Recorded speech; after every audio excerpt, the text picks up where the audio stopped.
It's me again, Lisa Mozer. It is a wonderful Saturday evening, and although the forecast was calling for some rain, we've not had a drop. The clouds have been a bit threatening looking, but so far just a lovely afternoon with the temperatures in the upper 70s.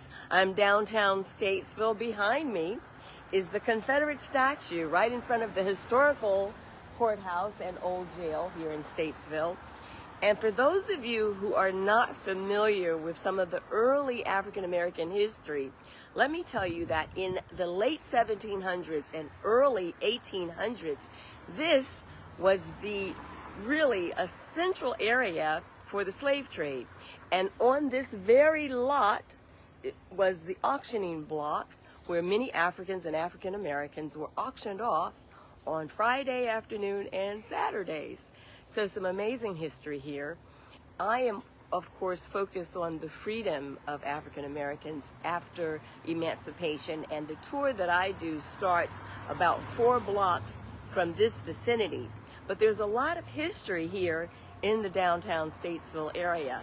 And again, this block that you see here is a historical site, part of the historical downtown area, and it's one of the few Confederate statues that still stands in North Carolina.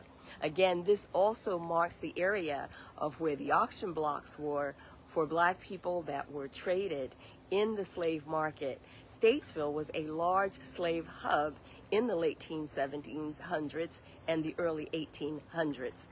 So I'll tell you more about history, but I'm going to set up and try to pass out a few of my flyers. I'm running as an independent for the 84th District, which does include Statesville as well as Harmony, Troutman, and also a small area of the Mooresville area. So my name's Lisa Mozer. I'm an independent for the 84th District. I'm located right now for the next hour here in downtown Statesville, very close to the historical courthouse and old jail for Statesville, North Carolina. And I'll talk a little with you about some of the early history, but again, mostly I focus on the tour for the period after emancipation, because we have such a wonderful, amazing history here in Statesville after emancipation. But if you want to know a little earlier from that, I do have some research on that as well.